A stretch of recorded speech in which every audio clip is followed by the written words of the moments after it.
반갑습니다. 송규준입니다. 저는 기본적으로 정치에 대해서 평론하는 사람이지만 그렇다라 그래서 제가 완벽하게 객관적이다 이렇게 생각하지 않습니다. 왜냐? 저의 기본적인 목적은 정보 전달 이것보다도 정권 교체가 우선이기 때문입니다. 그런데 아무리 제가 정권 교체를 목적으로 한다라고 할지라도 아무리 제가 모든 것들을 정치적으로 해석한다라고 할지라도 제가 생각하기에 넘지 말아야 되는 선이라는 게 있습니다. 바로 이렇기 때문에 오늘 제가 영상을 준비하면서 너무나 가슴이 아팠습니다. 어쩌다가 대한민국 정치가 이렇게까지 됐을까? 어쩌다가 대한민국 정치에서 인륜이라고 하는 것을 이렇게나 찾아볼 수 없게 됐을까? 정말 제가 가슴이 아팠습니다. 오늘 저는 영상을 통해서 김문기 씨에 대한 이야기를 해보고자 합니다. 대선이 코앞으로 다가온 시점에서 김문기 씨의 아들이 직접 나와가지고 기자회견을 했는데요. 그 내용을 들으면서 정말 제가 가슴이 아팠고 그리고 충격적이었습니다. 도대체 아들이 어떤 이야기를 한 것인지 같이 한번 보시죠. 참으로 안타깝게도 어떤 분들의 머릿속에는 김문기라고 하는 이름이 벌써 생소해지셨을 겁니다. 김문기 씨는 이재명 밑에서 유동규 밑에서 대장동 관련된 사업을 진행했던 사람입니다. 사실 그런데 김문기 씨가 과거에 얘기했던 것처럼 김문기 씨는 위에서 시키는 대로 했던 거 그거 말고는 잘못이 없었습니다. 솔직한 제 심정으로는 김문기 씨가 과연 그렇게까지 잘못한 게 있는가 이런 생각이 듭니다. 김문기 씨는 공무원이었습니다.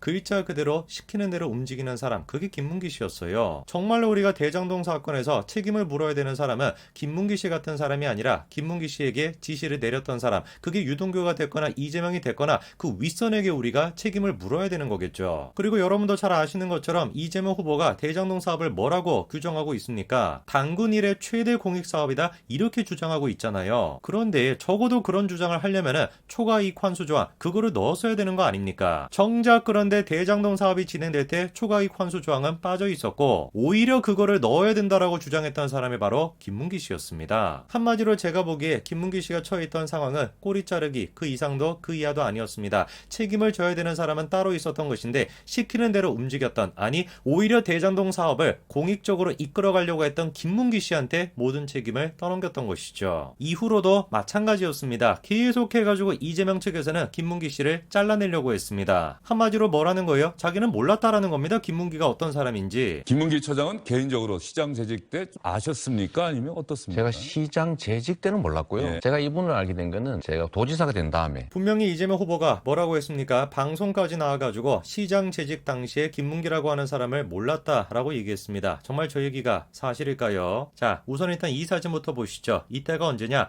이재명 후보가 성남시장이 되기 전 변호사일 때 사진입니다. 물론 사실이겠죠. 이재명 후보가 얘기했던 것처럼 단발성 행사에 참여했던 사람 모든 사람을 기억할 수는 없을 겁니다. 그런데 문제가 뭡니까? 단발적이지 않았다라는 거예요. 시장이 되고 난 뒤에 해외 출장까지도 같이 갔었고 심지어 단체로 골프까지도 같이 쳤다. 이런 논란까지도 나왔었습니다. 명백하게 이렇게 객관적인 사진이 있음에도 불구하고 시장 시절에 김문기가 누군지 몰랐다. 이거를 우리가 어떻게 받아들여야 될까요? 아무리 이재명 후보라고 할지라도 어제 얘기했던 걸 바로 다음날 말을 바꿔버리는 그런 이재명 후보라고 할지라도 저런 식으로 객관적인 사진까지 있는데 설마 사진까지도 부인을 할까? 저거에 대해서 이재명 후보가 다음과 같이 해명했습니다. 제가 그리고 이 국민의힘에서 4명 사진을 찍어가지고 마치 제가 골프를 친 것처럼 사진을 공개했던데 제가 확인을 해보니까 전체 우리 일행 단체 사진 중에 일부를 떼내가지고 이렇게 보여줬더군요. 이거 조작한 거죠. 단체로 간 것이냐 4명에서 간 것이냐 사람 숫자가 중요한 것이 아니라 같이 갔음에도 불구하고 골프까지 쳤음에도 불구하고 모르쇠로 지금 일관하고 있는 거 그게 지금 문제라고 생각하고 있는 거예요. 적어도 사진이 조작이 된 것이다 라고 얘기하려면 골프 치러 간 게 아닌데 골프 치러 갔다 이렇게 얘기한 거를 조작이라고 얘기를 하셔야죠. 그래가지고 그런 이재명 후보의 모습을 보고 참다가 장남이 나서가지고 이번에 기자회견을 한 겁니다. 분명히 이재명 후보가 시장 당시에 아버지랑 골프를 쳤다는 거죠. 아마 지금 저뿐만 아니라 영상을 보시는 대부분의 분들이 장남이 나서가지고 기자회견을 한다 그 소식을 듣고 깜짝 놀라셨을 겁니다. 슬픔이 채 가시지도 않았을 텐데 선거가 코앞으로 다가와 있는 이 시기에 저런 식의 발언을 한다 당연히 정치적으로 해석이 될 수밖에 없겠고 얼마나 민주당 사람으로부터 해서 고통을 당하겠습니까? 당연히 이런 부분들을 저 장남이 됐거나 가족분들이 알고 계셨을 텐데 그럼에도 불구하고 왜 지금 같은 중요한 시기에 저런 기자회견을 할 수밖에 없었냐? 그 배경을 살펴봐도 정말 가슴이 아픕니다. 이재명 후보가 산타클로스 복장을 입고 춤을 추는 모습을 보고 80대가 된 친할머니께서 오열을 했다라는 겁니다. 그 모습을 보고 가슴이 아파가지고 기자회견을 열었다는 거예요. 상상을 한번 해보십시오. 80대 노모의 심정이 어땠을지 상상을 한번 해보십시오. 자기 아들은 그저 위에서 시키는 대로 그거대로 행동한 것밖에 죄가 없고 오히려 대장동 사업을 공익사업으로 만들기 위해서 몸부림쳤던 사람이 우리 아들인데 우리 아들만 그 꼴을 당하는 것이고 대장동 몸통이라고 불리는 사람은 산타클로스 복장을 입고 나와가지고 춤을 추고 있는, 심지어 그날이 발인이었는데 그 모습을 보고 있는 노모의 심정을 한번 상상을 해보십시오. 더 기가 막힌 게 뭡니까? 이재명이 됐거나 민주당이 됐거나 조의조차 하지 않았다라는 겁니다. 이게 그렇게나 사람이 먼저다, 정치가 중요한 것이 아니라 적폐청산이 중요한 것이 아니라 사람이 먼저다라고 떠들어댔던 민주당의 실제 모습인 거예요. 어디서 도대체 사람이 먼저인 모습을 볼 수가 있습니까? 이 사람들한테 중요한 것은 딱 한 가지밖에 없어요. 정치적으로 도움이 되냐 안 되냐, 이게 선거에 도움이 되냐 안 되냐, 그거밖에 중요한 게 없는 겁니다. 인류를 저버린 정치를 하는 민주당을 보고서 이번에 아들이 공개한 자료가 있습니다. 이 자료를 보면은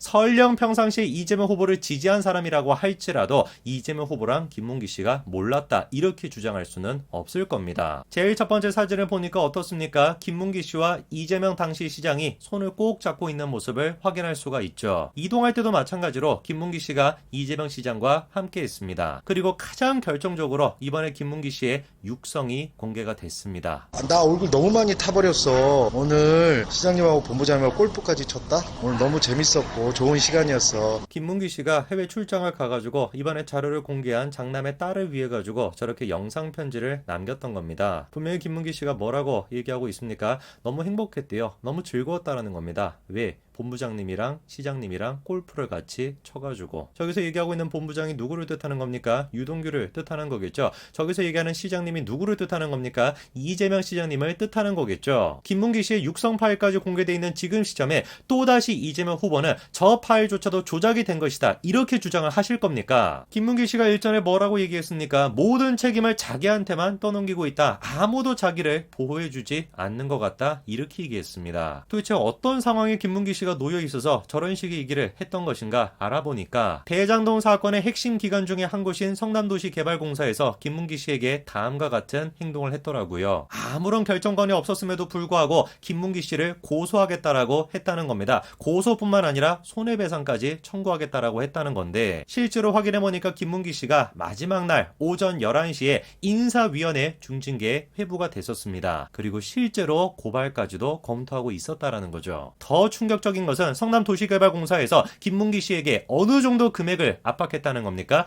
1827억 원입니다. 한 개인을 상대로 해가지고, 그저 위에서 내려온 지시대로 행동했던 한 개인을 상대로 해가지고 1800억이라고 하는 상상을 초월하는 손해배상으로 압박을 했었을 때 그 개인이 느꼈을 압박감이 얼마나 됐겠습니까? 이럼에도 불구하고 민주당이 사람이 먼저다, 이렇게 얘기할 수 있습니까? 지금 이 순간에도 아직까지도 이재명 후보를 지지하시는 분들이 계신다라고 한다면 이거 딱 한 가지만 생각해 보시기 바랍니다. 한 개인을 상대로 1800억이라고 하는 손해배상 압박을 할 때 그 개인이 어떤 감정을 느꼈을지, 그거 한 가지만, 우리가 정치를 떠나가지고 인간이라고 한다면 그거 한 가지만 좀 생각해 보시기 바랍니다. 여기까지 말씀드리겠습니다. 감사합니다.